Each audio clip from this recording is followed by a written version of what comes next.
Figured it out. Figured out how to do the keys to make it like record and stop recording. I'm pretty sure. Well, hello. Hello there. Welcome back. I think this is part 7 now. Let's just get right into it. Let's just get right into reading. We just read. Oh, the yawning, man. Oh my god, my back. Ow, I don't know why my back hurts so much, bro. Uh, like it's. Ugh. Alright, whatever. Whatever. Fine. Let's read it. Fine. Henry the.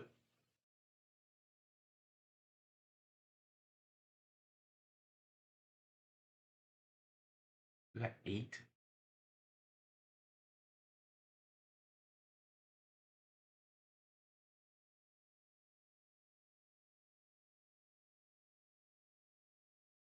Henry VIII. Henry VIII. I need to learn these better. Henry VIII from 1509 to 1547. I'm literally about to read it, but do I look good on camera? Yeah, it looks fine. Okay. I am yawning, goddamn. The best known fact about Henry VIII is that he had 6 wives. Okay, so this is the tutor guy, I thought. Most school children learn the following rhyme to help them remember the fate of each wife.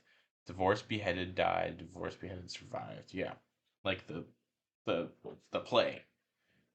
His first wife was Catherine of Aragon, his brother's widow, whom he later divorced to marry Anne Boleyn. Boleyn. I'm sure you're gonna be like, it's actually pronounced. This divorce caused the split from Rome, and Henry declared himself the head of the Church of England. The dissolution of the monasteries began in 1536, and the money gained from this helped Henry to bring about an effective navy. In an effort to have a son, Henry married 4 further wives, but only one son was born to Jane Seymour. Henry had 2 daughters, both become rulers of England: Mary, daughter of Catherine of Aragon, and Elizabeth, daughter of Anne Boleyn. Cool, cool. Edward the Fifth. That looks like 6th. VI.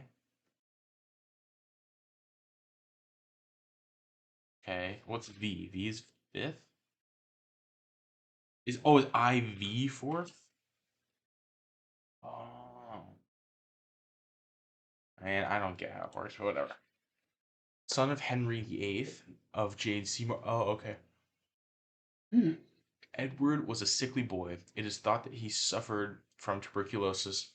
Edward succeeded his father at the age of 9, the government being carried on by a council of regency with his uncle, Duke of Somerset, styled Protector. I thought that was his name, styled Protector. Even though his reign was short, many men made their mark. Cranmer wrote the Book of Common Prayer, and the uniformity of worship helped turn England into a Protestant state. After Edward's death, there was a dispute over the succession. As Mary was Catholic, Lady Jane Grey was named as the next in line to the throne. She was proclaimed queen, but Mary entered London with her supporters, and Jane was taken to the Tower. She reigned for only 9 days. She was executed in 1554, aged 17. That's literally your age. Wow, that's sad. This chair's uncomfy. I'm throwing this thing. I'm throwing it. Oh, that's even more uncomfy, bro. Why, man? We gotta get in our yawn before every single one. Okay. Mary the First, Bloody Mary. Oh, okay. 5 years. Daughter of Henry VIII and Catherine of Aragon, a devout Catholic, she married Philip of Spain. Mary attempted to enforce the wholesale conversion of England to Catholicism. She carried this out with the utmost severity. The Protestant bishops, Latimer, Ridley, and Archbishop Cranmer were among those burnt at the stake. Whoa, the place in Broad Street, Oxford, is marked by a bronze cross. The country was plunged into a bitter bloodbath, which is why she is remembered as Bloody Mary. Okay, she died in 1558 at Lambeth Palace in London. One more. Elizabeth I. This is the second daughter, right? Okay. How long is that? Another 5. Oh, no, not 5 years. Whoa, that's a long time. The daughter of Henry the Sorry. The daughter of Henry VIII and Anne Boleyn, Elizabeth was a remarkable woman, noted for her learning and wisdom. From first to last, she was popular with the people and had a genius for the selection of capable advisors. Drake! Yo, did she see Drake's thing? That's crazy. Drake. Oh, I feel like I know how to say that, but I know I don't. Oh, I don't know. I don't know. Drake, Raleigh, Hawkins, and Cecil's, Essex, and many more were made. And what? And many more made England respected and feared. The Spanish Armada was decisively defeated in 1588, and Raleigh's first Virginian colony was founded. The execution of Mary, Queen of Scots, marred what was a glorious time in English history. Oh my God. Shakespeare was also at the height of his popularity. Elizabeth never married. Interesting. British monarchs. How we doing on time? Oh, we're good. Let's keep going. The Stuarts, James the First and sixth of Scotland, I think. James was the son of, oh my God, James. James was the son of Mary, Queen of Scots, and Lord Darnley. He was the first king to rule over Scotland and England. James was more of a scholar than a man of action. In 1605, the Gunpowder Plot was hatched. Guy, Guy Fawkes and his Catholic friends tried to blow up the House of Parliament, but they were captured before they could do so. James's reign saw the publication of the authorized version of the Bible, though this caused problems with the Puritans and their attitude towards the established church. In 1620, the Pilgrim Fathers sailed for America in their ship, the Mayflower. There you go. Charles the First, 1625, 1649. What's that, like 24 years? How? How do I keep yawning, bro? I'm so sorry. It's tired. It's not tiring, but I get tired like reading. I'm like, oh, I'm sleepy. I'm gonna read this and then I'm gonna take a sip of water. Actually, I'm gonna take a sip of water now. I almost just spit that all over everywhere. Charles the First. Is that an actual number one? That's weird. The son of James the First and Anne of Denmark, Charles believed that he ruled by divine right. He encountered difficulties with Parliament from the beginning, and this led to the outbreak of the English Civil War in 1642. The war lasted 4 years, and following the defeat of Charles' royalist forces by the New Model Army led by Oliver Cromwell, I recognize it. Charles was captured and imprisoned. The House of the Commons tried Charles for treason against England, and when found guilty, he was condemned to death. His death warrant states that he was beheaded on the 30th of January 1649. Following this, the British monarchy was abolished, and a republic called the Commonwealth of England was declared. The Commonwealth? Let's keep reading. Oliver Cromwell. Okay. Lord Protector, 5 years. Cromwell was born at Huntingdon, Cambridgeshire. They're just adding shit. Like, this is Huntington Ave, and there's Cambridge a little bit away. And they got Huntingdon in Cambridgeshire. In 1599, the son of a small landowner, he entered Parliament in 1629 and became active in events leading to the Civil War. A leading Puritan figure, he raised cavalry forces and organized the New Model Army, which he led to victory over the Royalists at the Battle of Naseby, excuse me, in 1649. Failing to gain agreement on constitutional change in the government with Charles I, Cromwell was a member of a special commission that tried and condemned the king to death in 1649. Cromwell declared Britain a republic, the Commonwealth, and he went on to become its Lord Protector.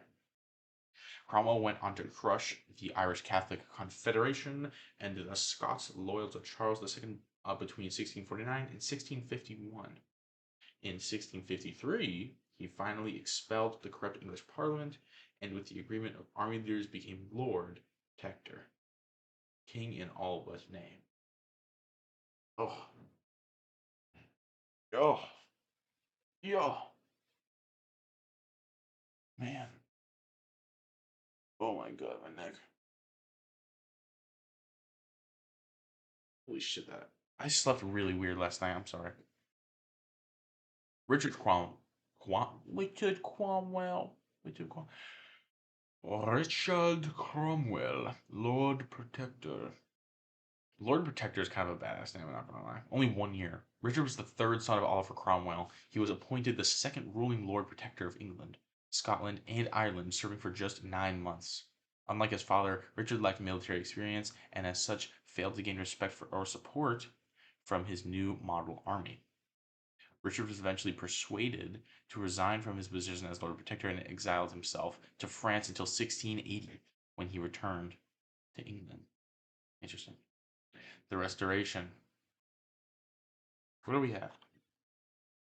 11 minutes, Restoration. How many do we have left?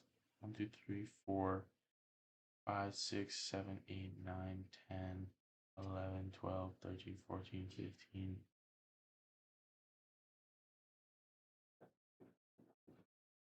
If I read, I'm trying to see how many more parts we can get this done in. I'll read the, maybe I'll just read the Restoration. And then I can read 1, 2, 3, 4, 5, 6, 7, 8, 9. Yeah. Okay, let's read the Restoration.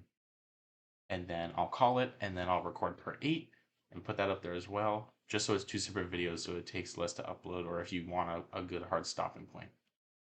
That's what I'll do. Okay. Yeah. I'll buy my glasses. You ready for this? You ready for this? Oh, I didn't mean to grab it there. Oops. That way, my eyes are not as, and also I look good. Let's go. All right. Son of Charles the First. No, oh, is this the right part? Yeah. Charles the Second, son of Charles the First, also known as the Merry Monarch. After the collapse of the Protectorate following the death of Oliver Cromwell and the flight of Richard Cromwell to France, the army and parliament asked Charles to take the throne. Although very popular, he was a weak king, and his foreign policy was inept. He had 13 known mistresses, one of whom was Nell Gwyn. He fathered numerous illegitimate children, but no heir to the throne. The Great Plague in 1665, is that the Black Plague? I don't know. And the Great Fire of London in 1666 took place during his reign. Many new buildings were built at this time. St. Paul's Cathedral was built by Sir Christopher Wren, and also many churches still to be seen today. Oh. There's like this certain way I want to crack my back that I know I can't do on this chair, and it's annoying. James the Second and the seventh of Scotland. I'm getting better. The second surviving son of Charles I and younger brother of Charles II, James had been exiled following the Civil War and served in both the French and Spanish army. Although James converted to Catholicism, oh my god, in 1670, his 2 daughters were raised as Protestants. Yeah. James became very unpopular because of his persecution of the Protestant clergy and was generally hated by the people.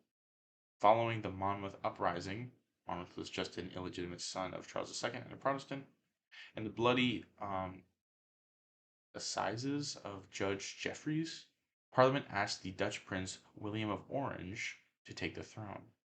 William was married to. Okay, what came first? The orange, the fruit, the orange, the color, or orange, the place?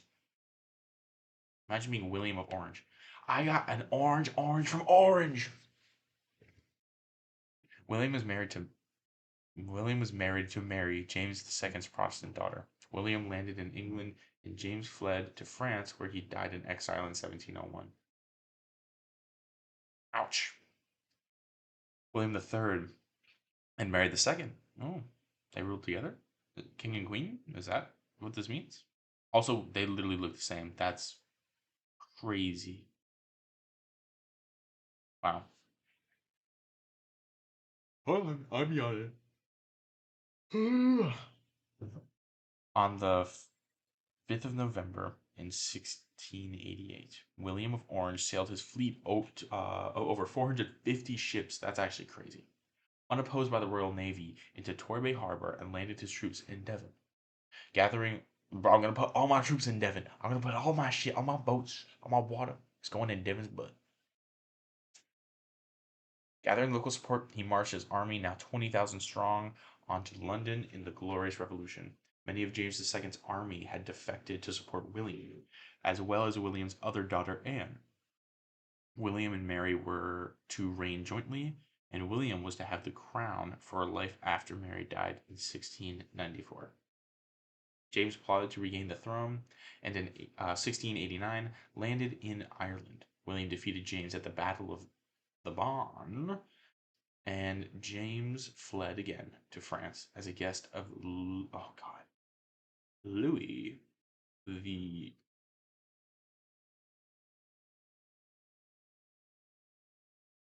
14th. Let's go. I'm so good. One more. Anne. Just Anne. I'm just Anne. Anne was the second daughter of James II. Okay. She had 17 pregnancies, but only one child survived. What? Holy shit. William, who died of smallpox, aged just Jesus. Yeah, it's just age 11. Sorry, I'll read that again just in case I mumbled it. She had 17 pregnancies, but only one child survived, William, who died anyways of smallpox at age 11. A staunch high church Protestant, Anne was 37-year-old when she succeeded to the throne. Anne was a close friend of Sarah Churchill, Duchess of Marlborough. Sarah's husband, the Duke of Marlborough, commanded the English army in the War of Spanish Succession, winning a series of major battles with the French and gaining the country an influence over never before or attained in Europe. I feel like I read that wrong. Major battles with the French and gaining the country an influence never before attained in Europe. Okay, that makes sense. It was during Anne's reign that the United Kingdom of Great Britain was created by the Union of England and Scotland. Okay, Anne. After Anne's death, the succession went to the nearest Protestant relative of the Stuart line.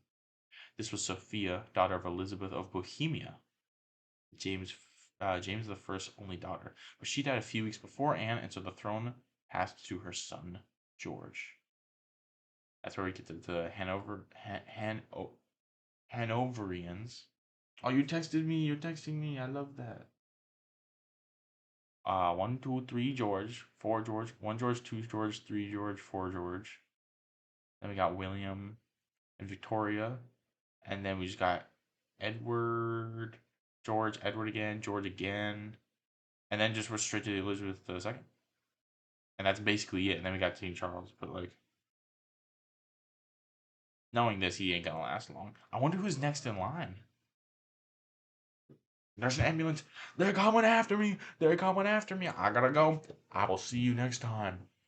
Goodbye.